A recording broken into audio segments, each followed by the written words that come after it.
Halls of Ivy, starring Mr. and Mrs. Ronald Colman.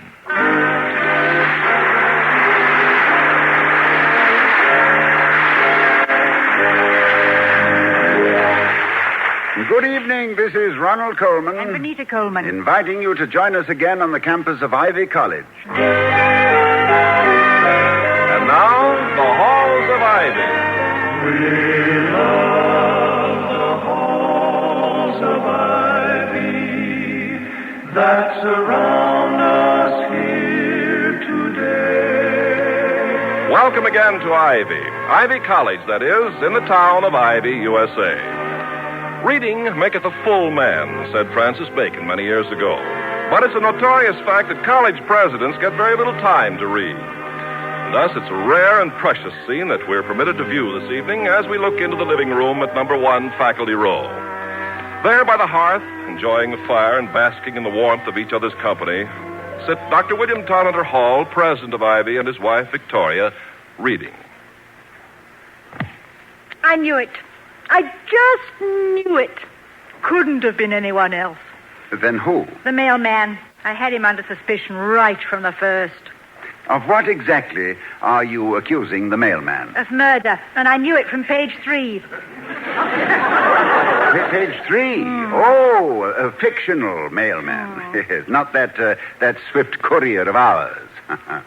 Who conquers snow and rain and heat and gloom of night on his appointed rounds to bring us a calendar from the butcher, a testy note from the gas company, or an invitation to donate $500 to a committee for the defense of a parakeet charged with psittacosis.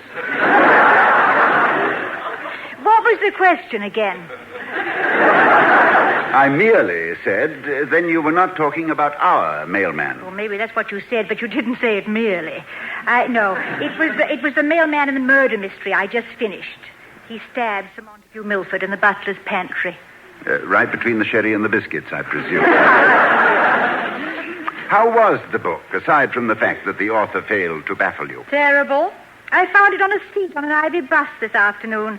Somebody smarter than I am had thrown it away.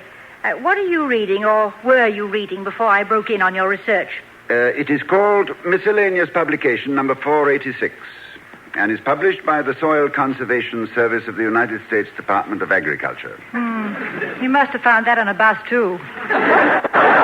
No, Professor Darby of our agricultural school gave it to me. It is subtitled Teamwork to Save Soil and Increase Production. It's devoted to the conservation of water and soil. Well, that's simple enough. Just dig a well and save the water in it.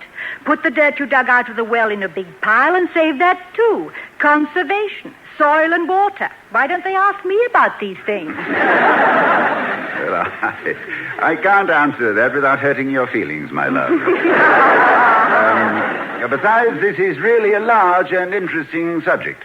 It concerns proper farming methods, such as contour plowing, tree planting, erosion prevention, and 100 other ways to use the earth and not lose it.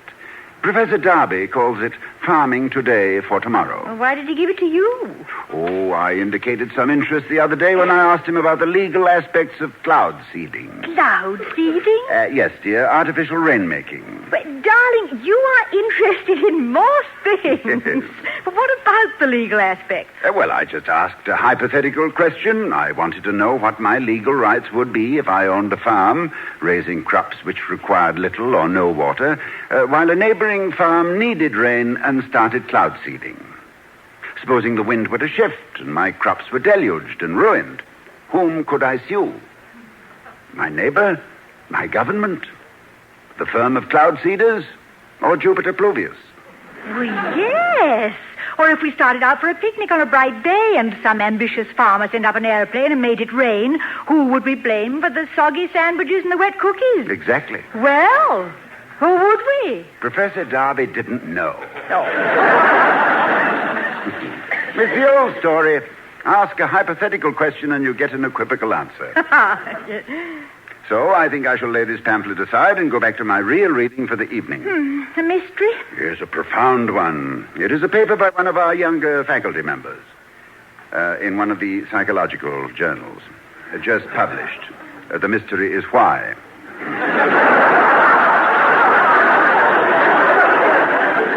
It's Sounds fascinating. Dibs on it after you've finished. What's the title of this masterpiece? It's called... Excuse me while I take a deep breath. A statistical study of certain aspects of sibling rivalry among public school children in the pre-adolescent age group.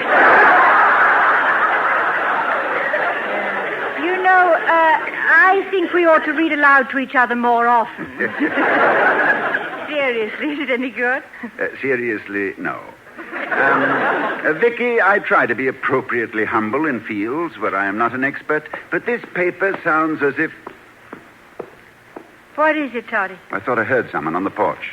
Oh, it's that wretched doorbell. The battery's dead or something. No, somebody is at the door, Toddy.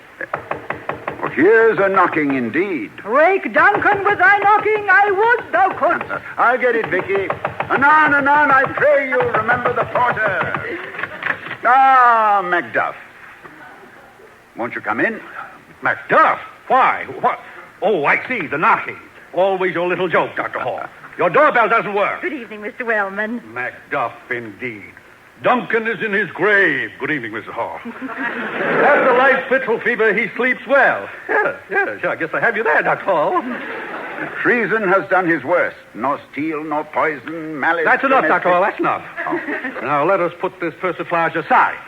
I have come here, Dr. Hall, on a matter of the gravest. I am disturbed by a matter which concerns you as president and me, that is, as chairman of the board. Well, if you're suggesting that it doesn't concern me, Mr. Wellman, I can go hook a rug or something. Oh, not at all. I didn't mean that. I know Dr. Hall likes to have you present whenever possible. Yes, I even bought an insurance policy to further the idea.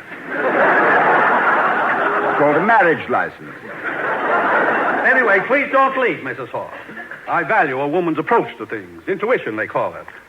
Intuition, nonsense. Just a pretty name for animal instinct. Yeah. I know, a euphemism. Euphemism? He didn't mean you, he meant me. Oh. Yeah, please sit down, Mr. Wellman. Thank you, Mrs. Hall. As you know, I want to have here at Ivy a faculty second to none. The best, mind you. Well, I find myself in complete agreement with you, Mr. Wellman. It's a rare and enjoyable sensation. Well, enjoy it while you can.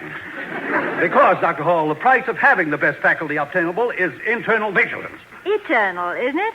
In this case, it's internal, Mrs. Hall. It concerns this college as an internal affair. And to further this objective, Dr. Hall, we must be ruthless, objective. We must...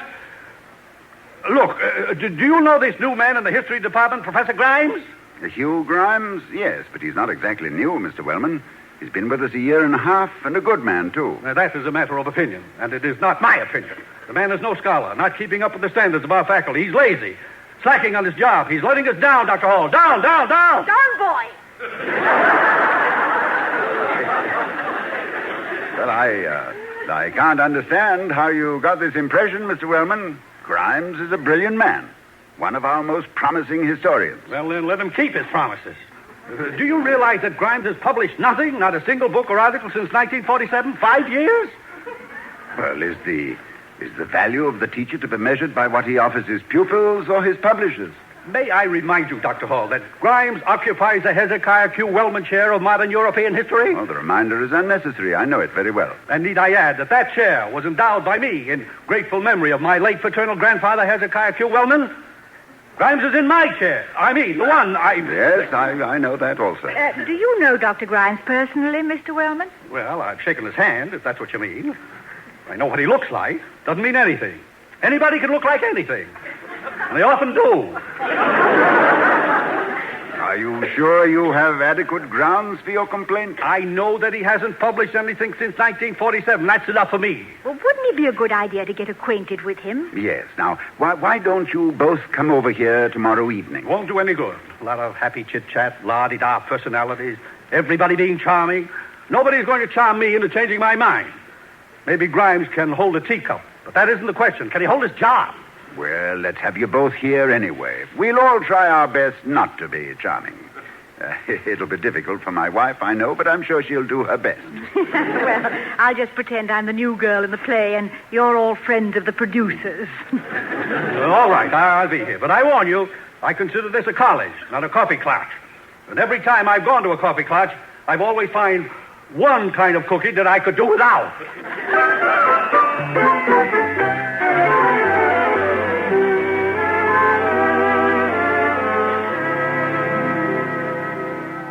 Well, it's good to see you, Dr. Grimes. Glad we were able to reach you. Do you know anything about steam fitting?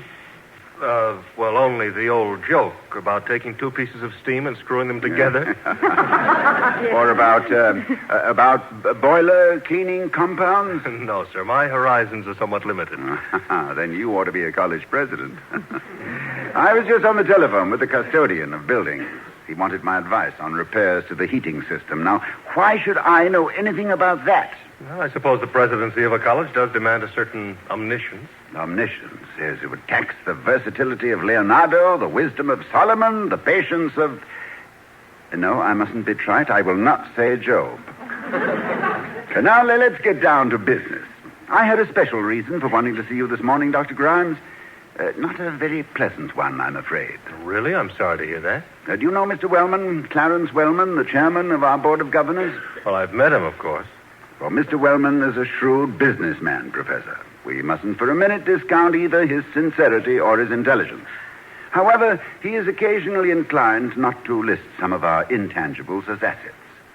Your ability to communicate with and inspire your students is, to me, a real value. But to Mr. Wellman, it is not something which can be displayed in the window.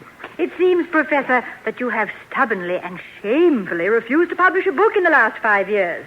That's the case for the prosecution. Wellman versus Grimes. Oh, I see. And to keep my name on his books, he wants to see my name on my books. Mr. Wellman has become obsessed with the idea that a top-notch scholar must be a productive scholar. Well, of course, he's right up to a point. I haven't published anything recently. However, I suppose if the college insists, I could knock out a paper and send it off. Although right now that would sidetrack me. Oh, the college doesn't insist. I've heard nothing but favorable comments about your work here.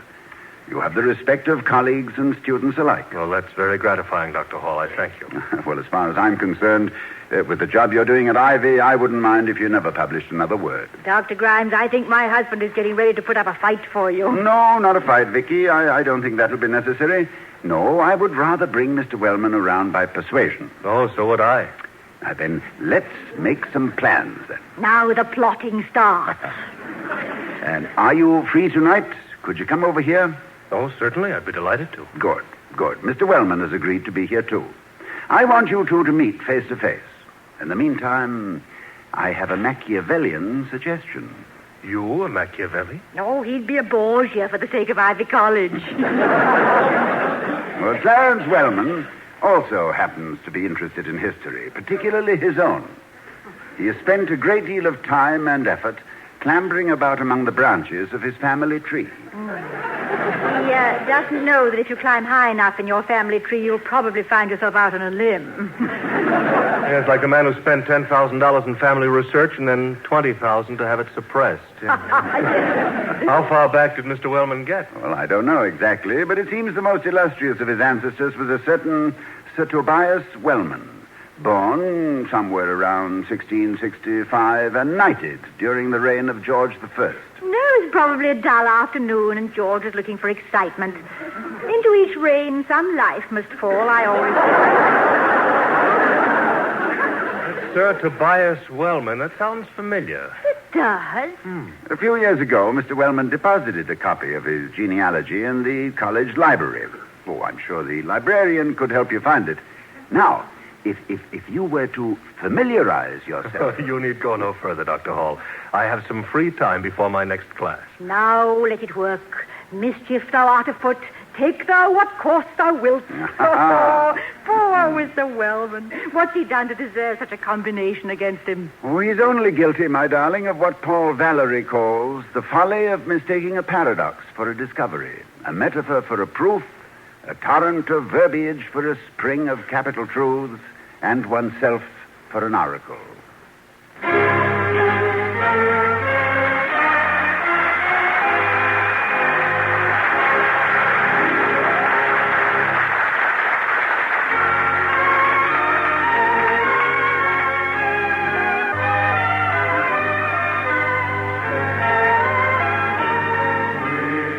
The Voice of America is bringing you this presentation of The Halls of Ivy, starring Mr. and Mrs. Ronald Colman.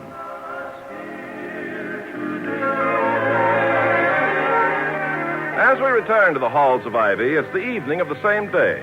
In the Hall's living room are Dr. and Mrs. Hall and young Professor Grimes. All this business about publication. If a professor is a good professor, isn't that enough? Why is he expected to keep writing books? It's supposed to establish prestige in his field of work, Mrs. Hall.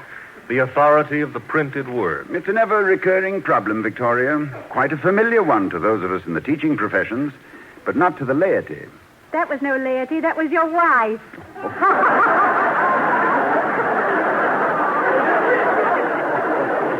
can see now why you've cultivated the virtue of tolerance, Dr. Hall.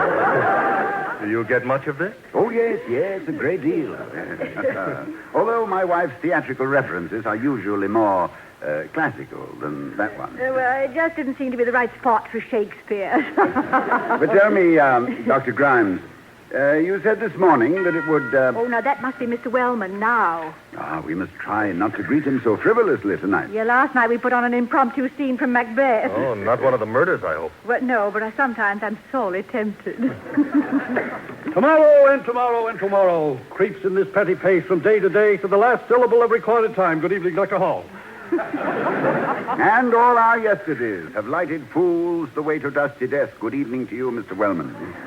Had your doorbell fixed. Good evening, Mrs. Hall. Yeah, a case of assault and battery. We found a battery on the bell, saved an assault on the door. Good evening, Mr. Wellman.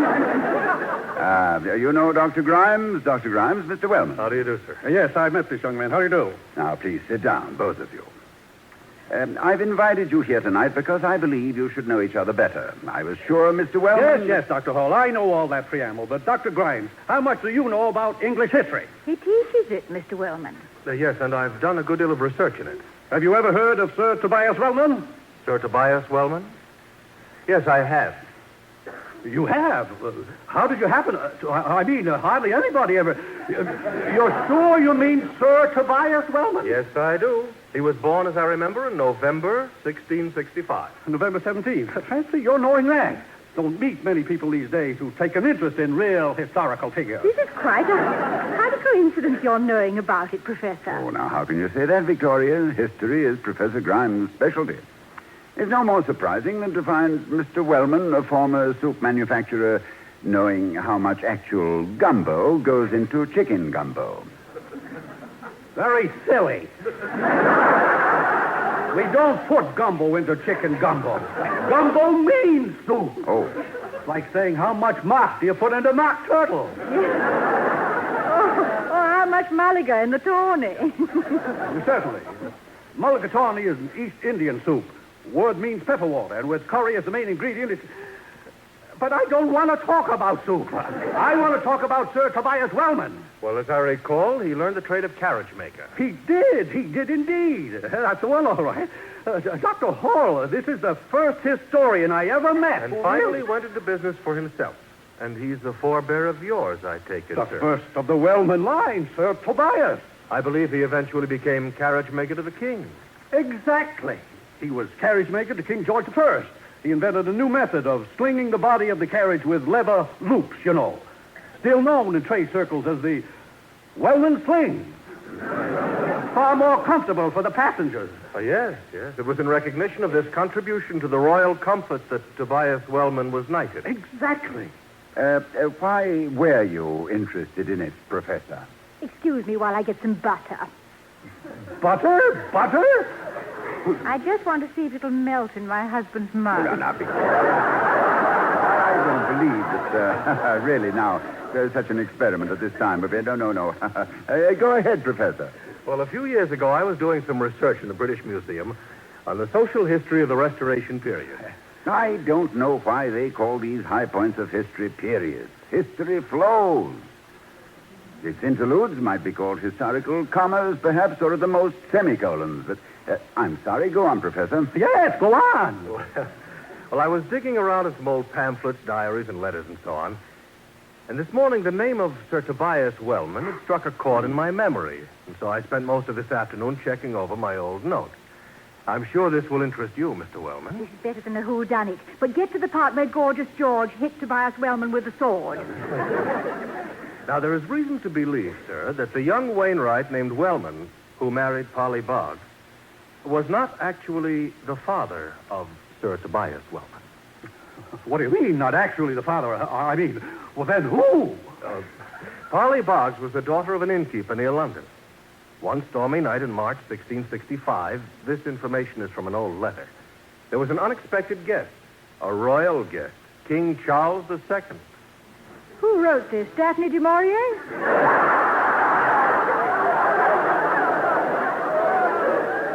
Yes, I can see the cover on the jacket. Now, it appears that young Polly Boggs, who at this time was about 18, caught the roving eye of the king. You all know the reputation of Charles II. Well, there appears to have been a romantic interlude. In any case, Mr. Wellman, a certain amount of conjecture is involved here. But it seems very probable that the father of Sir Tobias Wellman was none other than King Charles II himself. No. Really? Well, you think? My goodness, that would... Really? Mr. Wellman, you may very well have flowing in your veins the blood of royalty, the blood of the Stuarts. Oh, no. Well, but Wellman did marry her, didn't he? Of course, that was a very long time ago. Royalty. The blood of the Stuarts. Why, I can hardly believe it. For a soup manufacturer, Mr. Wellman, you turned out to be quite a broth of a boy. Again, let me say, Mr. Wellman, we cannot be absolutely sure. But it could be true. It must be. That would explain so many things about me. Yes. One of the stewards lost his head, didn't he? Gloria. Dr. Hall, my judgment was too hasty. Young man, you are the kind of faculty member we like to have at Ivy. That's gratifying, sir. Anybody who does such conscientious research, well, when your contract comes up for renewal, in spite of what Dr. Hall may advise, I want you to know I am behind you. In spite of what I... Yes, and now I must go. It's been a pleasure to talk to you, Professor Grimes. Good evening, Mrs. Hall, Dr. Hall. Yes, this has been very interesting. The blood of the Stuarts, huh? From the line of kings. Oh, imagine me, an economic royalist. King Clarence the First.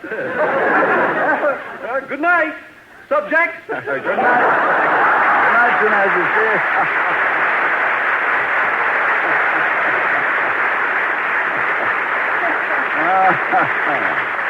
Well, Professor, I hope that wasn't altogether a hoax. Oh, it wasn't a hoax at all, sir. There is a certain amount of conjecture, as I pointed out, but the probabilities are certainly in favor of it. Well, it's amazing. Bonnie Prince Clarence. Bless his wrinkled little kilt. He went out in quite a glow of noble happiness, didn't he? Yeah, I always rather suspected he came from royal stock. It explains why I've so often wanted to crown him. No, that's lèse majesty, my darling. I shall expect you, as a former British subject, one subject I never wish to change, I shall expect you to treat His Majesty, Mr. Wellman, with a little more of the respect due, the regal line. And as for me, I shall get myself some silk knee breeches for board meetings. Oh, very well for you, Dr. Hall. You're of ambassadorial status. But what about me? I've just researched myself back into the peasantry. Wasn't it wonderful to watch Mr. Wellman's face when he suddenly realized who he might be? I'll bet he goes home and beats his soup kettles into a suit of armor. I hope he can make the feeling last. Oh, he will. According to one of his brother rulers, Richard II, not all the water in the rough, rude sea can wash the balm from an anointed king.